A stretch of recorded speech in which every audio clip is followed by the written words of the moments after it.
Entrevista com Dávila. Olá, bem-vindos. Toda semana temos um encontro marcado para falarmos sobre os assuntos mais importantes do momento e sempre com um convidado especial. O pesquisador Paulo Rezzutti vem realizando um trabalho louvável para resgatar a história do Brasil do período monárquico. Suas biografias sobre Dom Pedro I, Princesa Leopoldina e Dom Pedro II se transformou em referência para aqueles que prezam a nossa história e resgatam a figura de grandes personagens que lutaram pela independência do Brasil e pela consolidação da monarquia constitucional num período no qual o restante da América Latina estava dominada por populistas autoritários e repúblicas arbitrárias. Um povo que desconhece a sua história é incapaz de compreender os erros e acertos da nossa trajetória. Essa consciência histórica é vital para compreendermos a necessidade de lutarmos para o fortalecimento das instituições, das liberdades e das leis e evitarmos as falsas promessas dos populistas que buscam iludir o povo e nos distanciar das reformas urgentes que o Brasil precisa aprovar. Nesse momento de muita desilusão com a política, nada melhor do que resgatar a história dos nossos pais fundadores, como Dom Pedro I, Dom Pedro II e a Princesa Leopoldina. Paulo Rezzutti, seja muito bem-vindo à Entrevista ao Dávila. Agradeço o teu convite e você falando, eu lembrei do Dom João falando para o Dom Pedro, antes que um aventureiro faça você a independência, né? Quer dizer, os populistas já estavam aqui e fora, né? Já tomavam, né? Aliás, é uma coisa interessante, né? Porque logo começa a independência com o José Bonifácio, logo ali já começam umas intrigas na corte para tentar primeiro afastar o José Bonifácio do processo, né? Se aproximar de Dom Pedro, até introduz a amante, a Marquesa dos Santos, né? Então, já começa aquela época. Sim, você já tem a Marquesa, antes de ser Marquesa, né? Eles conhecem aqui em agosto de 22 em São Paulo e ela era um elemento político patrocinado por paulistas. Isso, nenhuma amante de governante estava incólume da política. Aliás, é interessante como os embaixadores no Rio de Janeiro cortejavam a Marquesa dos Santos para tentar conseguir favores junto ao imperador, né? É porque quando a figura da amante dentro da política, principalmente numa sociedade de corte, você ter acesso a quem manda era muito importante. Então você se torna um elemento político, mesmo que você não queira. Então, e ela acaba virando um elemento político e acaba desgastando até mesmo a Leopoldina, que numa das cartas ela chega a comentar que ela não fala exatamente o nome dela, mas chama de bruxa e de mulheres metidas a Maintenon e Pompadour. E ela não consegue, por exemplo, a Leopoldina queria, por questões estratégicas da época antes da independência, ela tinha prometido o posto de bispo de São Paulo por um religioso que tinha auxiliado eles no processo da independência. E ela não consegue colocar. Quem coloca a nomeação é a Marquesa. Marquesa dos Santos. Mas é interessante, nessa biografia maravilhosa que você escreveu sobre Dona Leopoldina, nós vamos falar sobre as três, mas Dona Leopoldina, que eu acho muito interessante, e que mostra que essa amante, que era uma relação escancarada no palácio, acabou trazendo um certo apoio político das figuras políticas, mas trouxe impopularidade. E a Leopoldina se tornou cada vez mais popular, inclusive pela sua dignidade em resistir a amante no próprio palácio, transformando até em dama de honra da própria imperatriz. Então, interessante como que o apelo popular dessa dignidade que ela manteve do cargo, da coroa, acabou fazendo com que ela se transformasse numa figura muito popular, apesar do poder político da Marquesa dos Santos num período ser muito maior. Isso você está falando uma coisa muito interessante, tanto que até hoje por exemplo, a Marquesa de Santos não tem vez nenhuma no Rio de Janeiro. A casa dela está praticamente abandonada, está aí um restaurante eterno que não reabre nunca. E é um perigo, porque aquilo é o único remanescente do primeiro reinado que ainda está de pé no Rio de Janeiro. E projetado e construído por um Bragança, porque todo mundo da dinastia sempre ocupou no Rio de Janeiro espaço que já existia. Reformou casa, fez puxadinho, virou palácio, etc. Só o Dom Pedro II que sobe a serra e constrói Petrópolis. Mas no Rio é essa casa, mas tá lá fechada. Aqui em São Paulo é mais bem vista. Em compensação, a Leopoldina é uma unanimidade em todos os locais, até hoje. E tem muito a ver com isso, com essa dignidade que ela traz dentro da sua educação. Ela sabia que ela não podia, que ela tinha que se manter acima disso. E ela se mantém, ela tem um sangue frio absurdo o tempo todo. E é interessante como esse sangue frio o Dom Pedro I interpreta com uma certa tolerância com a história da amante de outras... Como se ele não como se ela não se importasse. E ele fica irritado com isso. Porque ele era muito passional, diferente da Leopoldina, ele era mais passional. Ela não, ela era mais sangue frio, mais racional. Só que a própria morte, que esse ano completa 200 anos dela, no final do ano, eu interpreto que também tenha... Tudo bem, ela ficou doente, ela pegou febre tifoide e tal, mas ela já vinha num processo debilitante. Eu acho que toda a tensão nervosa, tudo isso minou a saúde dela. Mas interessante que no começo da relação de Dona Leopoldina com Dom Pedro I, foi uma relação extremamente importante para a independência do Brasil. Ela teve uma influência substancial na questão da independência, a ótima relação dela com José Bonifácio, e ela com José Bonifácio pressionando Dom Pedro para atuar a favor da independência do Brasil, foi um papel muito relevante que ela prestou. E nós temos que lembrar, né, Paulo, que são dois jovens, né? Tinham 24 e 25 anos. E o mais velho de tudo era o José Bonifácio, podia ser pai deles. Tinha idade para ser pai deles. Mas naquela época também você tinha uma educação que começava muito cedo e eles eram preparados para assumir papéis relevantes bem cedo. Até 60 anos esperava ter uma vida, né? Depois disso já nem tanto. Então, o tempo deles era diferente do nosso. E eram jovens, mas eram preparados. Ela muito mais do que ele era mais estouvado e tal. Só que ele tinha uma inteligência muito grande. Tanto que ele fala, né, que ele era o último, ele e o irmão seriam os últimos ignorantes da família. Ninguém que é ignorante reconhece a própria ignorância. Ele via falhas na educação e que ele não queria ver nos filhos. E isso ele bate na tecla o tempo todo, até depois, quando ele vai para o exílio, de cobrar que os filhos se dediquem aos estudos. E é interessante uma passagem que ele fala numa das cartas que já passou o tempo em que a posição estava marcada pelo nascimento, que agora você tinha que provar o que você podia ser, não que você era príncipe e acabou, entendeu? Que o povo não engole mais patranhas. Tipo, não é a questão dos privilégios, né, de nascimento, ele mesmo via que isso já tinha acabado, que daquele ponto em diante, né, por causa do liberalismo, você tinha que ter um ponto de, tipo, ser alguma coisa para ser respeitado. Os dois tinham, tanto ele quanto a Leopoldina. E ela era muito mais determinada que ele, tanto que tem uma passagem das memórias de uma pessoa que viu o conselheiro Drummond, que ele viu a reunião do Conselho de Estado, dia 2 de setembro de 1822, que ela presidiu, e ele fica espantado com a carta que ela redige para o Dom Pedro, e comenta com José Bonifácio. José Bonifácio responde, ela devia ser ele. Tipo, o príncipe devia ser ela, né? Que era mais fácil resolver tudo se tivesse alguém resoluto como ela. E que sabia, né, fazer a costura política, o tom certo para a ocasião, né? E realmente foi aquela carta que acabou inspirando, né, o ato do Grito do Ipiranga, né? Sim, que é o pomo está maduro, né? Colhei-o já. E aí ela faz toda a explicação e o contexto e tudo.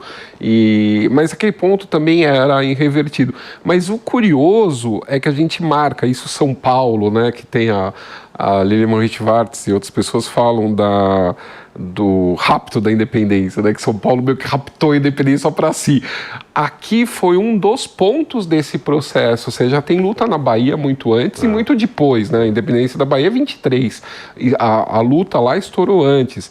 Então aqui é o cenário, mas mesmo quando ele vai embora daqui, eles continuam, até ele chegar no Rio de Janeiro e até terem as primeiras conversas, eles consideram inicialmente um rompimento político com as cortes portuguesas. Eles ainda estão pensando em manter o Dom João como rei. Não é uma coisa definitiva. Isso aos poucos, conforme ele vai chegar no Rio de Janeiro, é que vai se cristalizando para essa independência. Tanto que tem cartas de José Bonifácio em setembro, e depois que ele voltou depois que o Dom Pedro voltou de São Paulo para o Rio, já no Rio, o José Bonifácio ainda assina cartas como ministro do Reino do Brasil, do Reino Unido. Tipo, ainda não estava certo. Mas é interessante, 2 pontos antes da independência que eu acho que relata bem o que você acabou de colocar.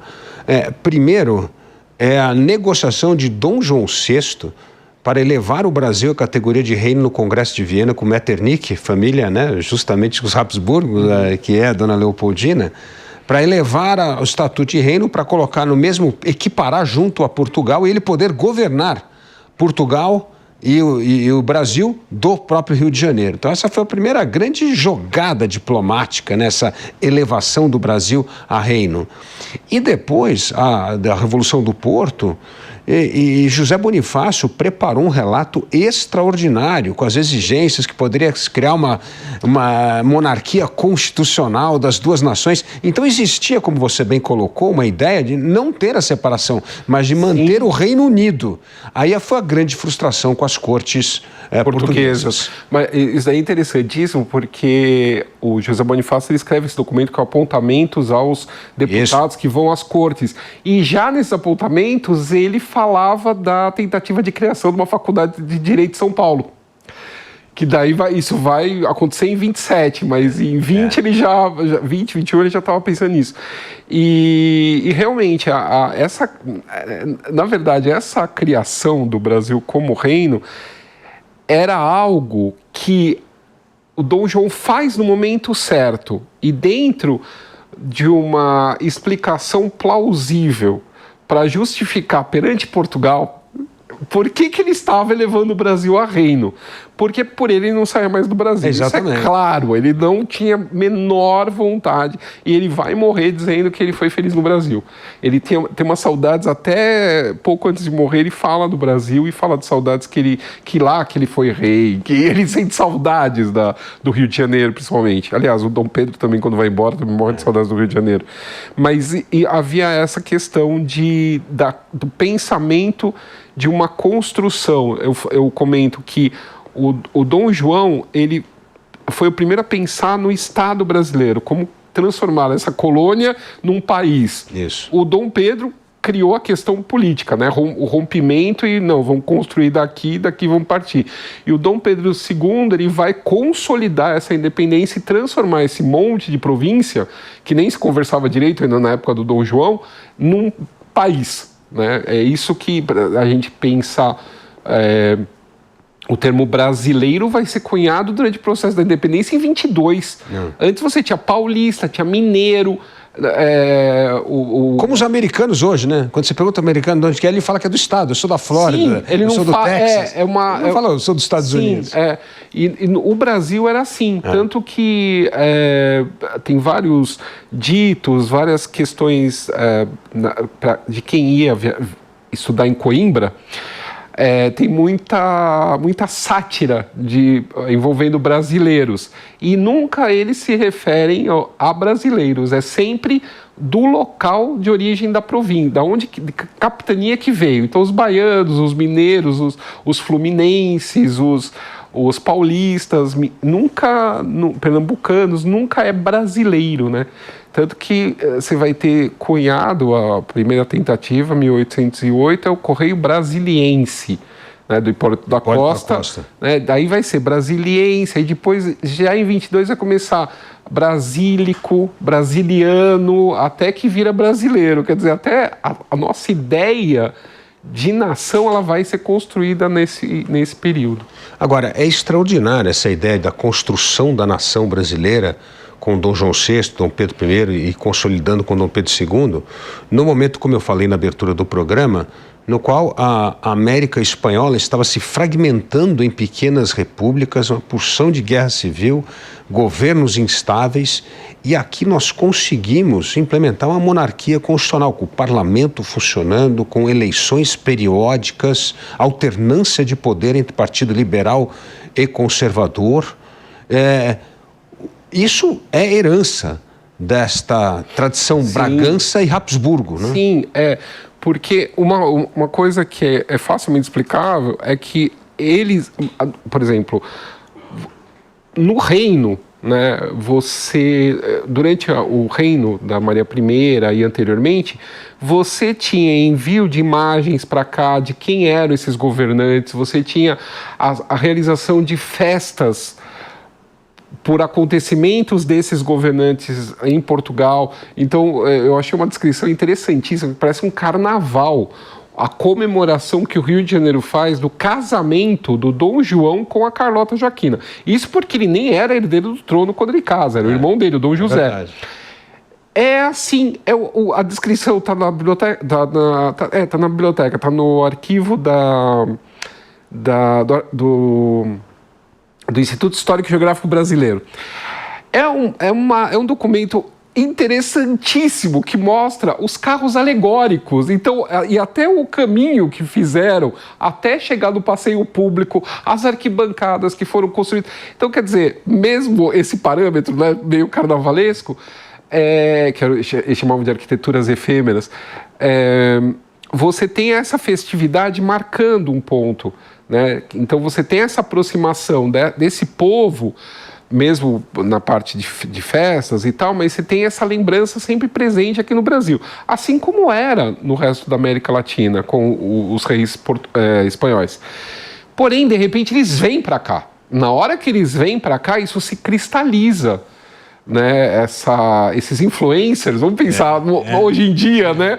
Esses influencers chegaram, então é muito mais fácil você ter essa construção dessa ideia de país, de unidade, tendo um centro, do que tudo sendo dividido e cada elite local falando que quem vai mandar é ela, que é o que acaba acontecendo no resto da América Espanhola. E é até mesmo que a Carlota Joaquina tenta evitar, porque ela, durante algum tempo, ela tenta reivindicar para si o título de regente do pai e do irmão que estão aprisionados pelo Napoleão na Espanha, da América Latina, pelo menos da região do Prata, da Argentina e tal. E Buenos Aires, uma parte de Buenos Aires queria ela como regente, mas aí já começa essa questão das elites locais, não, vamos nós mandarmos, e aí começa essa fragmentação toda. Agora você colocou muito bem essa história dos influencers do século XIX. Com Dona Leopoldina veio uma expedição gigantesca de artistas, cientistas e certamente dos franceses também, e isso colabora muito para criar uma imagem desta exuberância brasileira, né? Das florestas, dos povos, dos indígenas, da beleza do Rio de Janeiro. Ou seja, é uma imagem que começa a se plantar lá fora, sobre o Brasil, que não só dessa exuberância natural, como também desse reinado, né? Apesar da péssima reputação do Dom Pedro I como homem, mas não como imperador, porque afinal de contas ele acabou implementando essa monarquia constitucional no Brasil. Lógico que a fofoca das amantes era muito mais interessante naquela época do que a parte do governo, mas o fato é que o governo existiu, permaneceu. Tivemos situações complicadíssimas, como revoltas locais, e nós conseguimos sobreviver tudo a isso e conseguir passar um regime que durou, uma Constituição que durou 60 anos, 65 anos. Uma coisa que sempre me falam é, mas naquela época tinha o poder moderador, tinha não sei o que. Só que ninguém analisa o que era aquela época essas outras repúblicas aqui da América, ou mesmo os Estados Unidos.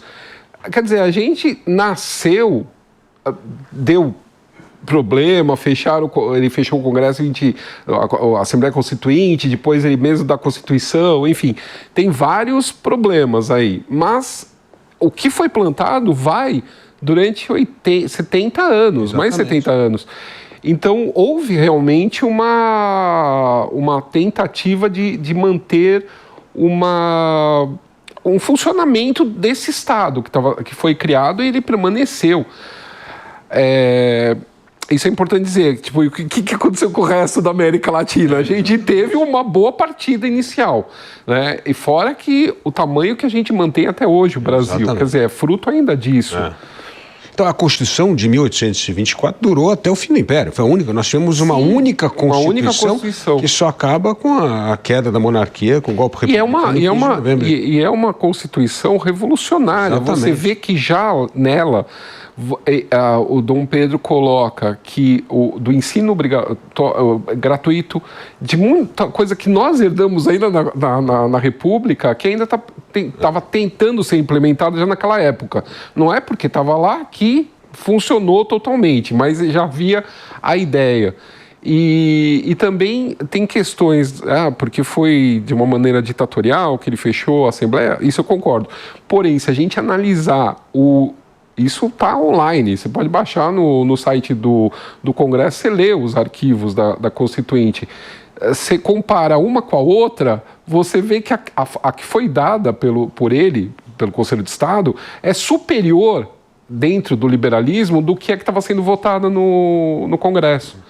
Então, tem coisas que são interessantes a gente olhar por alguns outros vieses que não o padrão. Com certeza. E como durou todo o período. E isso ajudou a sedimentar essa monarquia constitucional. E dá uma estabilidade à nação. Exatamente. Agora, um ponto interessante é que, na época da independência, e você coloca isso muito bem, mais no livro da Leopoldina do que da do Dom Pedro I, era o medo que ele tinha da independência de perder as duas coroas, perder a coroa portuguesa e perder o Brasil, porque viria uma grande expedição militar, ia tomar o poder aqui, ia expulsá-lo do poder e ele ficaria sem as duas coroas. E é interessante como Dona Leopoldina e José Bonifácio pressionam a ele que ele tem que fazer essa escolha e só tem uma escolha a ser feita, é ele ser imperador do Brasil, né? Isso é interessante porque também mostra uma outra questão que não era só ele que estava preocupado com isso.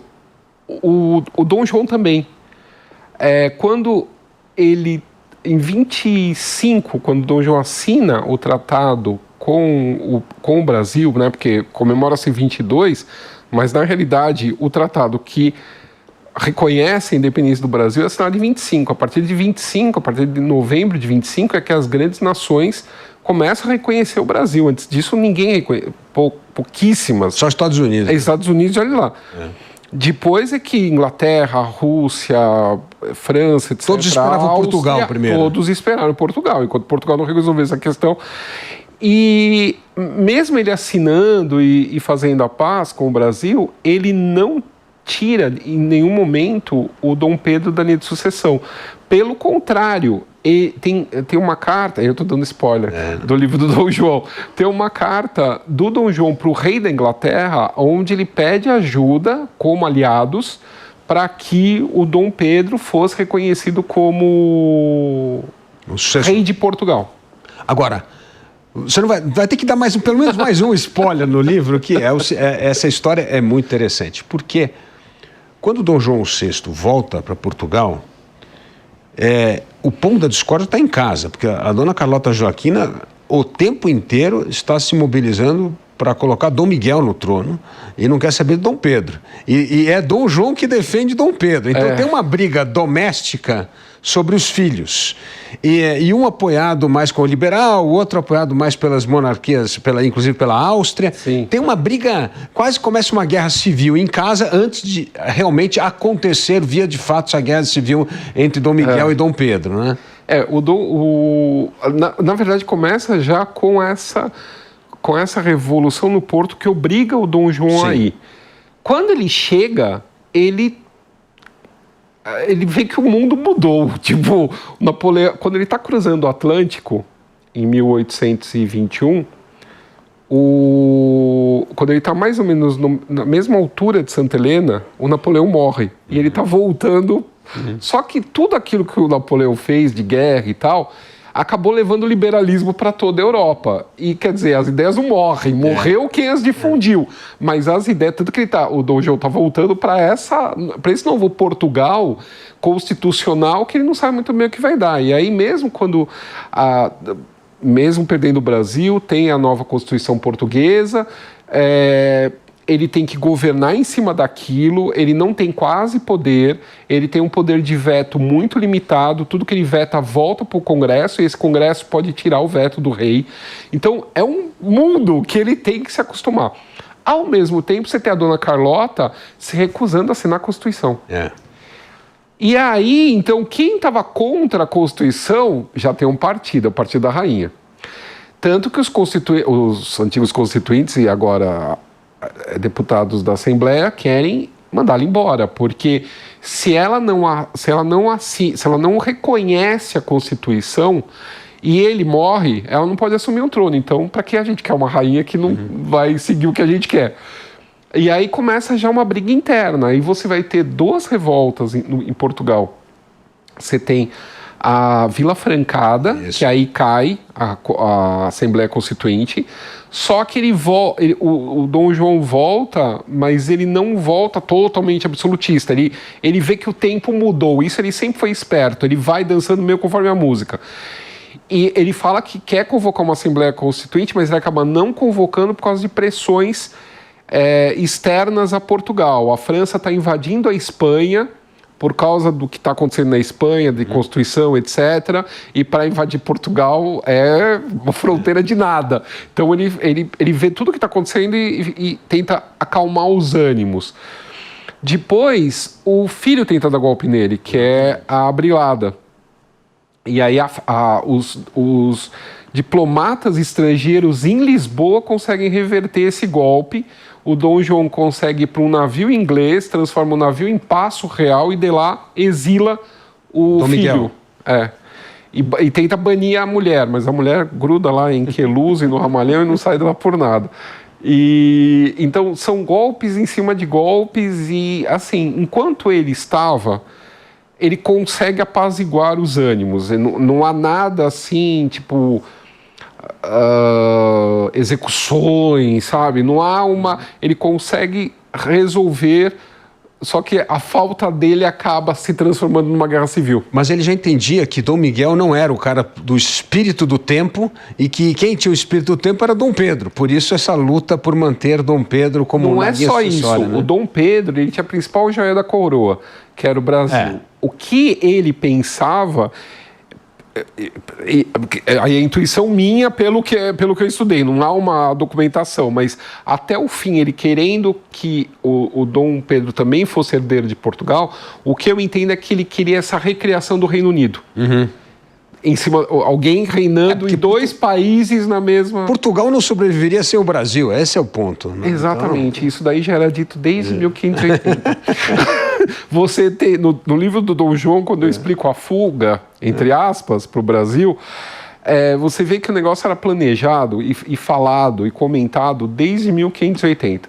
Então, toda vez que dava algum problema na Europa, tem um ministro, então, Dom João V, fala que Portugal é uma unha encravada na Europa. A gente precisa do Brasil, o Brasil não precisa de nós, a corte tem que ir para onde tem riqueza, tem aonde se expandir, tem o que fazer. Aqui, tudo que... Ele vai descrever. Dom João V, isso é 1700 e pouco. Ele vai descrevendo, ele fala, Portugal tem... Se a gente dividir Portugal em 3 partes, 1/3 pertence à igreja e não é cultivado. Outro terço está para cultivar. O outro terço que cultiva, não cultiva para se sustentar. A gente tem que trazer tudo de fora, muita coisa do Brasil. Quer dizer, para que a gente vai continuar aqui? Isso já era dito antes. Então, e a fuga que eu brinco, né? Ninguém foge levando uma biblioteca. Você vai fugir, você vai levar uma biblioteca na escola. Não dá, né? Então, realmente, o Dom João, ele agiu muito sagazmente nessa questão, porque ele não queria voltar para a Europa, porque lá ele via que ele ia estar sempre dependente da boa vontade das outras nações, porque Portugal é pequeno, né? Então havia pressão da Inglaterra, sempre houve pressão fora da Inglaterra, e havia pressão de outras nações, a Espanha, a França, etc. Aqui no Brasil ele estava praticamente livre desse pessoal. Aqui ele podia realmente governar. E lá não, lá era sempre dor de cabeça em cima de dor de cabeça. E também aqui a nobreza não tinha esse poder desafiador do rei, né? Então essa foi uma outra coisa que deu a ele a tranquilidade, né? Lá em Portugal, desde que ele assume, isso é uma constante, é esse pensamento de contemporização, que falam que ele é lerdo, que ele é difícil não é que ele era lerdo, ele deixava os outros se degladiarem, ele consultava o Conselho de Estado, deixava o Conselho de Estado se esgoelarem, um brigando com o outro, ele achando ele fazendo as pessoas acharem que tinha algum poder, e aí quando realmente o negócio ia para o lado que ele queria, aí ele era ágil para resolver a questão, como foi para vir para o Brasil. Agora, vamos falar sobre o personagem que eu considero o maior estadista brasileiro, que é o Dom Pedro II. Certamente, Dom Pedro II, primeiro, ficou no Brasil com 5 anos de idade, já tinha perdido a mãe, que havia morrido, e o pai, Dom Pedro I, que teve que voltar a Portugal para salvar o trono para Dona Maria I e conduzir a Revolução Liberal em Portugal. Então ele ficou aqui com 5 anos de idade, primeiro uma tutoria rápida de José Bonifácio, e logo depois, você bem falou a importância da educação, né? E Dom Pedro II foi sempre uma pessoa apaixonada pela educação, pelo aprendizado, pelo estudo, herdou isso talvez da mãe e também desse desejo do paterno, né? Sim, ele não teve convivência com a mãe, porque ele nasce em dezembro de 25, a mãe morre em dezembro de 26. Ele não vai ter lembrança dessa mãe. A lembrança da mãe é uma lembrança material. Isso é interessante que quando ele... No livro Dom Pedro II eu trago isso, que quando viajantes estrangeiros estão no Rio de Janeiro e acabam visitando ele no Palácio São Cristóvão, ele os recebe para jantar perto da onde era o gabinete de mineralogia. Ele faz as pessoas passarem pelo que a mãe deixou para ele no palácio. Isso é uma lembrança muito querida da mãe. Em compensação, o pai, ele vai embora em 7 de abril, ele abdica, fica mais um pouco no Rio de Janeiro, depois vai embora para a Europa. Só que a quantidade de cartas que ele escreve para o filho é enorme, e ele guardou essas cartas, tanto que essas cartas estão até hoje no arquivo, que era dele, que hoje está no Museu Imperial em Petrópolis. E você percebe a quantidade de conselhos que o pai dá, não só na questão da educação, de cobrar a educação, de querer que ele estude com afinco e tal, mas a quantidade de conselhos políticos. Ele não está escrevendo para uma criança de 5, 6 anos, ele está escrevendo para um futuro governante, que ele não sabe, né, quanto tempo ele vai poder ter contato com ele, porque a tutoria podia, como a tutoria mudou, quer dizer, podiam até proibir que chegassem cartas do pai para ele. Porque tem essa coisa, né? A gente pensa numa criança, mas na verdade era o imperador, era um símbolo nacional já, né? E ele vai levar isso com afinco, esse martelar da cabeça de tem que estudar, tem que estudar, tem que estudar. Isso é desde pequeno que ele vai. Mas então ele tem esse trauma da perda dos pais. Tem. Ele tem o trauma da regência, que é um período extremamente conturbado no Brasil, e tanto que a maioridade acaba sendo antecipada para ele poder assumir o trono, né? E a partir de então, parece que essa experiência traumática da convulsão política durante a regência, mais essa perda dos pais, faz com que ele tenha uma consciência muito forte do seu papel em manter o Brasil unido, em as instituições funcionando. E aí eu gostaria de tocar 2 pontos aqui que me chamam muita atenção na época. Primeiro, o grau de liberdade de expressão no Brasil. O Brasil talvez tenha mais liberdade de expressão que a própria Inglaterra, que era o lugar onde era considerado o lugar mais livre, né? Inclusive, Dom Pedro II era um cara que aceitava a caricatura dele mesmo. Sim, do Angelo Agostini, do João Agostini, né? Então tem uma coisa muito interessante, o grau de liberdade de imprensa e ele entendendo como isso é importante para ele ter o verdadeiro pulso da sociedade. E segundo, essa preocupação com as instituições fortes, respeitar a lei e ele atuar para fazer as instituições funcionar quando as instituições não funcionavam devidamente. São duas características muito impressionantes de Dom Pedro II, né, no século XIX, que era uma coisa rara no mundo. Sim, então... você falou de trauma, tem essa questão. Ele vai perseguir essa imagem do pai o tempo todo. Então, em que ele vai a Queluz, ver onde o pai morreu, vai para o Porto, ver onde o pai lutou. Passa por lugares que o pai passou no Brasil, às vezes no aniversário. Isso é muito interessante. E ele vai, mesmo no diário dele, ele vai, no 7 de abril de 1890, ele vai escrever: abdicaria como meu pai abdicou se eu não conseguisse levar o Brasil a uma república.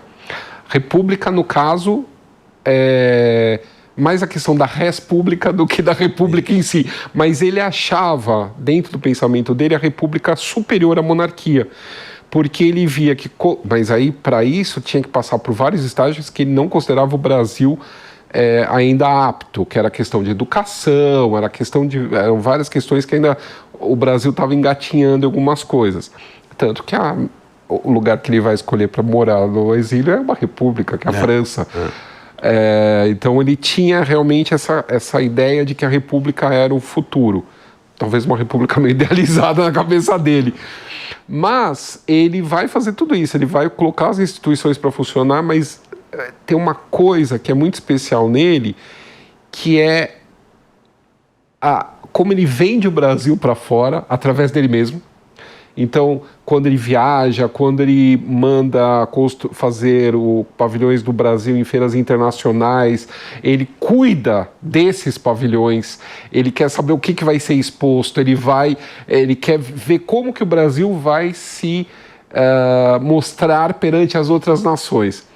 E ao contrário, ele está sempre antenado a todas as novidades que estão acontecendo no mundo. E ele traz isso para cá. Então, o cabo telégrafo, o cabo submarino.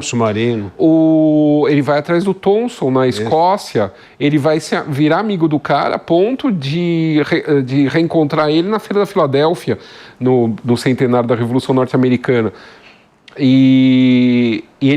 O Thomson chega aqui no Brasil, vai fazer toda a questão do estudo do cabo submarino para ligar o Brasil à Europa. O Pasteur, nós temos o Instituto Pasteur criado 9 meses antes no Rio de Janeiro do que o que é inaugurado em Paris. O nosso Instituto Pasteur começou a funcionar antes. Quer dizer, tudo por quê? Porque a gente tinha um imperador ilustrado e antenado a tudo. E ele queria trazer isso para o Amigo Brasil. de grandes escritores como o Vitor Hugo. Ele teve que se enfiar na casa do Vitor Hugo, né? Porque o Vitor Hugo não queria saber nada de monarquia, mas fica impressionado com aquele intelectual, porque não é só um imperador, é um intelectual, e que está fazendo trocas com o mundo, que está conversando com o mundo a respeito não só do Brasil, mas de ciência e de tudo que está acontecendo. Então, eu acho que assim, alguém tão ilustrado nós nunca mais, não sei se teremos, mas eu acho que nós nunca mais tivemos. Agora, e só complementando, a questão da falta de censura. Ele chega a colocar no diário dele uma questão do Duque de... acho que ele não era nem Duque ainda, o Caxias, que era presidente do Conselho de Ministros, e ele era contrário ao que ele queria fazer, que era fechar um jornal, porque o jornal estava falando mal do governo, e ele fala, né, que a imprensa se combate com a imprensa. Isso. Então, era para deixar fluir, não era... E é justamente o contrário que acontece com a República, né? Assim que a República nasce, ela nasce em cima de uma ditadura que já fecha jornal, deporta quem fala mal. Estado de sítio, fechamento do Congresso, coisa que nunca existiu na monarquia. Estado de sítio, a gente passa a República Velha inteira indo à Era Vargas. A gente não vai saber o que era estado de sítio depois já no final da Era Vargas. É um horror. Mas um ponto interessante, outra preocupação que ele tinha, não só com a educação dele, mas com a educação do brasileiro, né? Do povo. Ele, no colégio lá do Dom Pedro II, que ele ia assistir às aulas, ele queria saber como é que as aulas estão sendo dadas, avaliava os professores.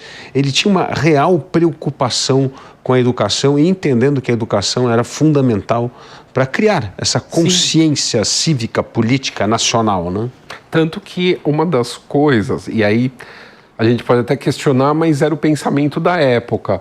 Ele pressiona para quando tem uma das... vai ter várias, mas uma delas que vai... uma das leis de voto, lei eleitoral, que vai tirar o voto do analfabeto. Isso. Já era uma questão de, não, só vota quem for ilustrado. Né? Pelo menos era o pensamento que se tinha na época, que só pessoas ilustradas é que poderiam votar corretamente. E então ele tem essa preocupação da ilustração, da educação.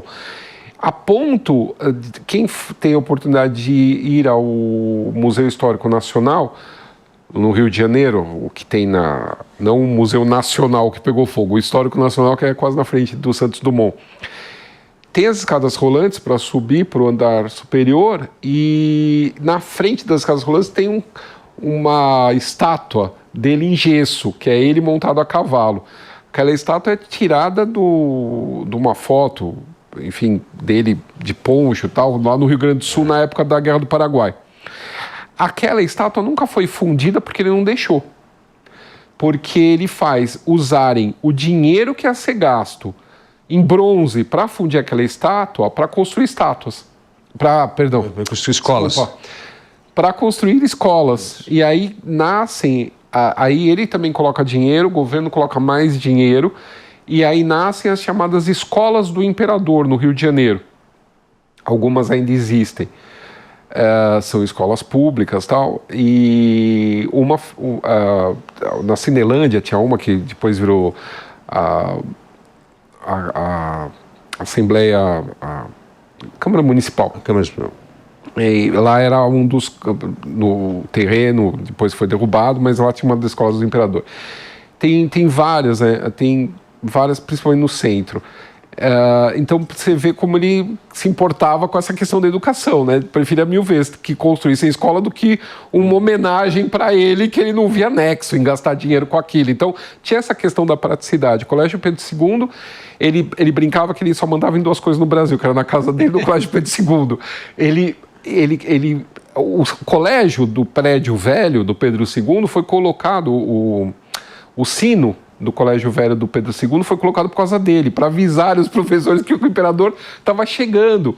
Porque ele entrava nas aulas e ficava quieto vendo o professor. E daí ele anotava a respeito daquele professor e tal. E não é só no Pedro II, também quando ele viajava, ele fazia questão de ouvir aulas. E ele chega a bater boca com o padre no Caraça, em Minas Gerais, por causa da questão dos bispos, e ele coloca no diário dele, fala, eu sou mais liberal e mais democrático que o padre que estava dando aula, que brigou comigo.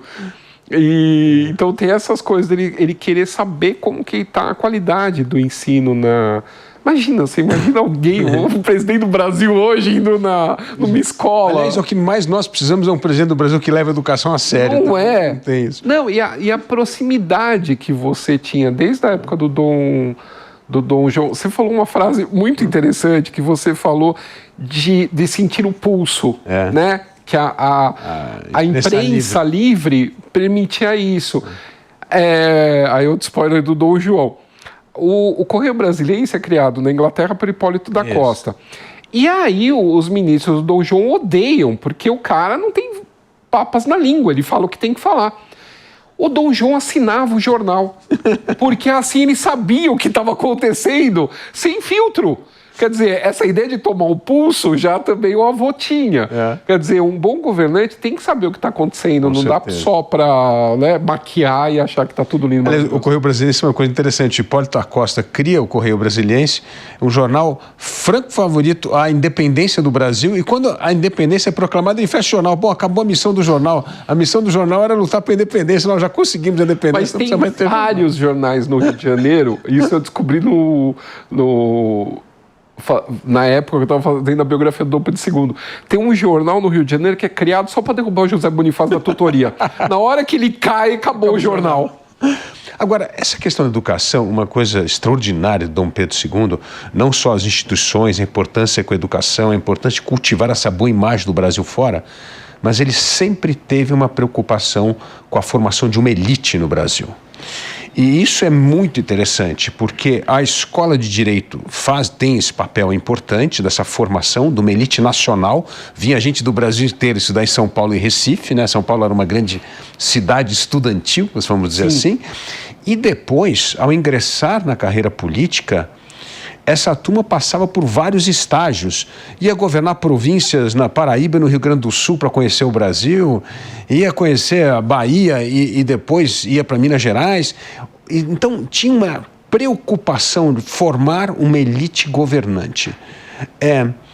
Dom Pedro II entendia que isso era fundamental para manter a paz interna e a ordem e o funcionamento da monarquia constitucional.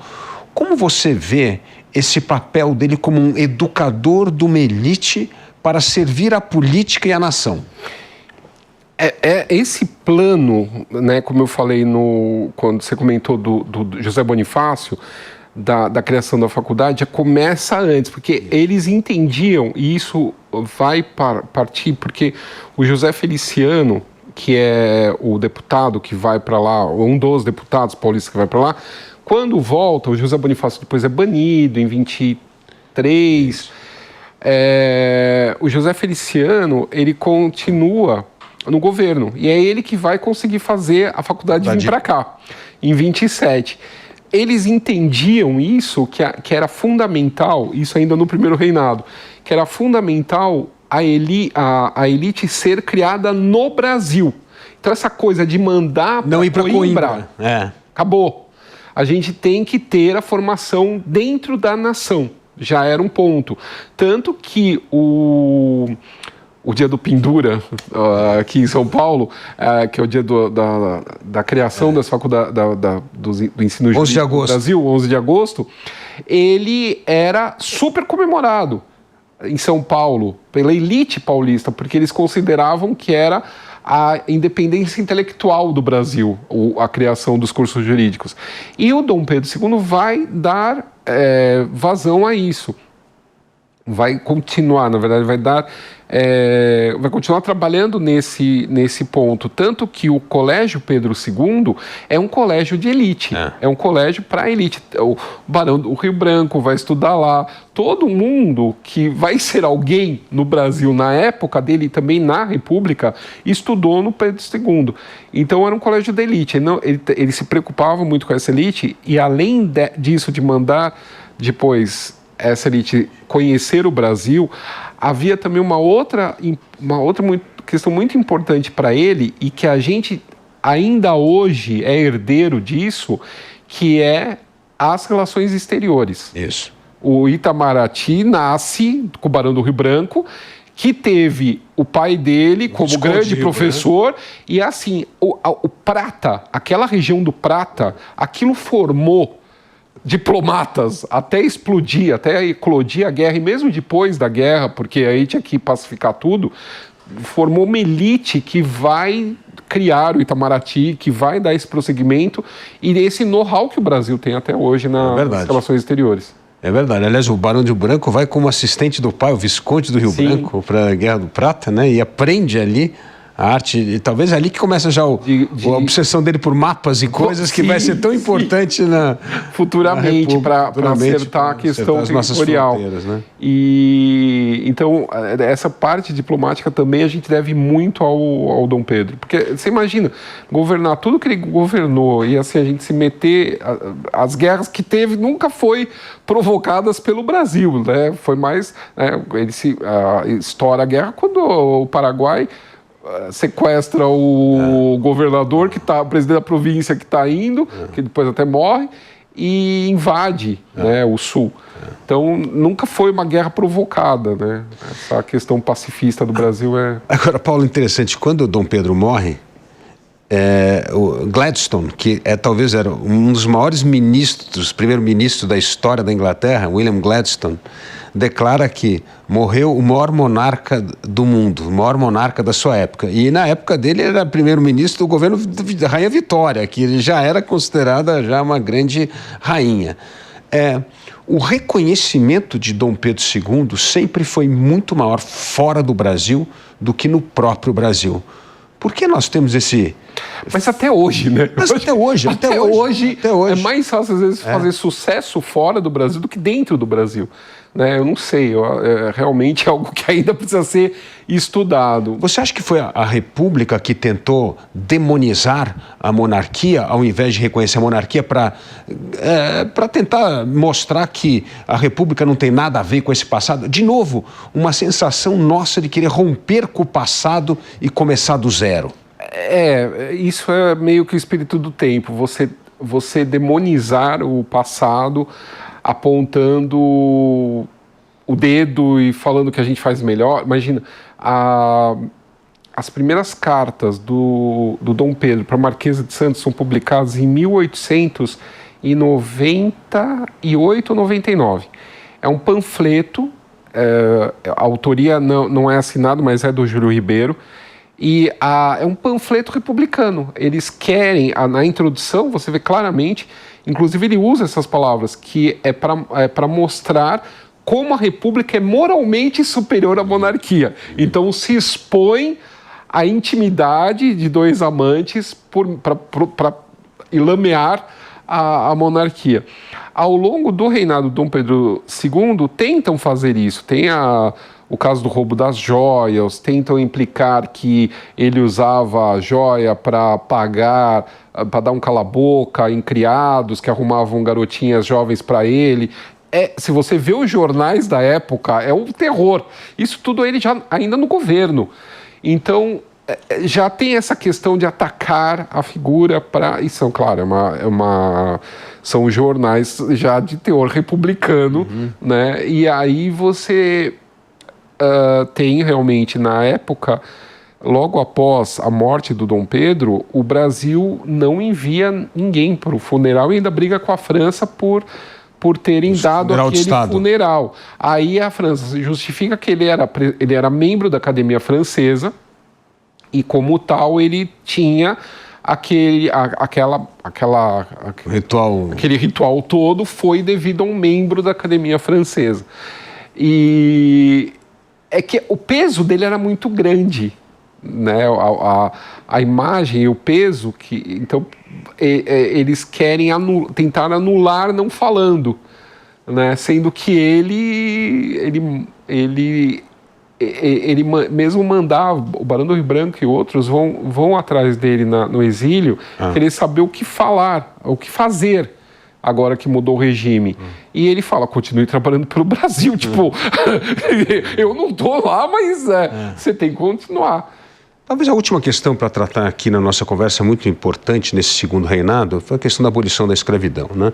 Todo mundo critica o Brasil, que foi um dos países que aboliu a escravidão mais tarde e tal, mas as pessoas esquecem o processo como isso foi dado. A abolição da escravidão no Brasil foi feita de maneira gradual, né? Nós tivemos a proibição do tráfico, depois tivemos a lei do sexagenário, tivemos ventre livre e até a própria abolição.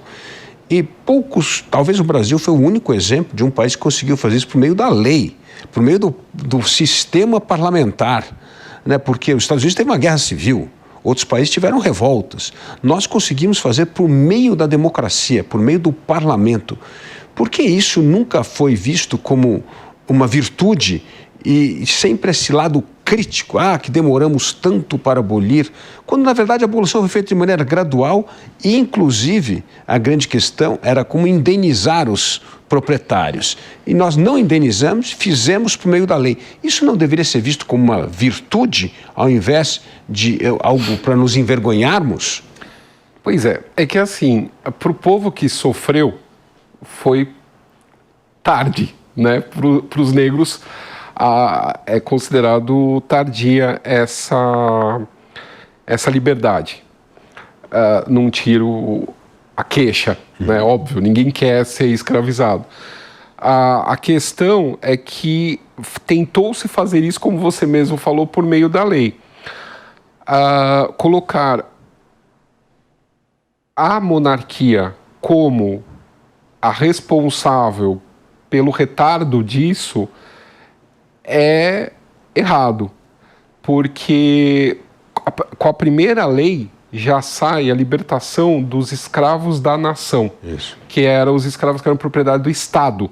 Então, a lei do ventre livre, tem um jabuti enfiado lá no meio, que também libertava automaticamente todos os escravizados da nação. Então, a partir daquele momento, o Estado brasileiro não tinha mais escravizados. Isso é 1871. Isso é a primeira lei. Antes disso, já há consultas do Dom Pedro para o Conselho de Estado. Há recomendações do Dom Pedro para cada vez que subia um novo presidente do Conselho, ele escrevia uma carta dizendo o que ele gostaria que fosse feito. Quase todas as cartas têm a questão da abolição, da libertação do elemento servil, como que ele usava. Quando começa as primeiras tensões nos Estados Unidos, ele pede para o embaixador nos Estados Unidos fazer um relatório a respeito de por que está se colocando a questão do elemento escravizado como importante, para ele tentar entender como que essa guerra que vai explodir tem a ver realmente com a questão do escravizado. É que lá era uma coisa muito mais complexa, porque o Estado, nos Estados Unidos, o Estado que tinha escravizados, ele contava com mais representante, exatamente, é o tal dos 3/5. Então lá o negócio é bem mais complexo. Mas ele tenta entender porque ele também tem medo que algo aqui aconteça. E ao longo do tempo ele vai tentar fazer isso. A questão da pressão final que a própria Princesa Isabel coloca em 1888 é por causa da indenização, porque havia elementos que inclusive estavam segurando. Havia fazendeiros que já estavam trazendo mão de obra branca, livre, ao mesmo tempo segurando os escravizados na esperança de obter indenização. E aí tem uma carta muito interessante dela para os filhos, isso já no exílio, onde ela explica, que ela fala que ela achava um absurdo, que ela fez de tudo para não passar a indenização, porque, no fundo, quem ia pagar era o Estado, e em cima de nova dotação, ou seja, ia ter que criar imposto que o brasileiro ia ter que pagar, inclusive o elemento servil liberto ia ter que acabar pagando imposto para pagar os latifundiários que já tinham lucrado muito com aquela mão de obra. Então ela achava insano. Então, realmente, o Brasil vai demorar bastante, inclusive por essa questão da indenização, que no final sai sem e a República cai, né? Misteriosamente, né? Cai por causa dos republicanos do 14 de maio, né? Porque teve o 13 e tem o 14 de maio, aí teve um monte de monarquista que virou republicano no 14, achando que a indenização viria com a República. E aí o Rui Barbosa vai tacar fogo no censo para acabar com a hipótese. Paulo, muito obrigado por essa ótima conversa, resgatar um pouco da nossa história que nós precisamos honrar, porque ela é fundamental para entendermos os desafios que nós temos no presente, conhecendo melhor o passado. Muito obrigado. Obrigado a você pelo convite, foi um prazer. E a gente fica por aqui. E para você que gosta do jeito Jovem Pan de notícias, não deixe de fazer a sua assinatura no site jp.com.br. Lá você acompanha conteúdos exclusivos, análises, comentários e tem acesso ilimitado ao Panflix, o aplicativo da Jovem Pan. Obrigado pela sua companhia e até o próximo Entrevista com Dávila. Entrevista com Dávila. A opinião dos nossos comentaristas não reflete necessariamente a opinião do Grupo Jovem Pan de Comunicação. Realização Jovem Pan.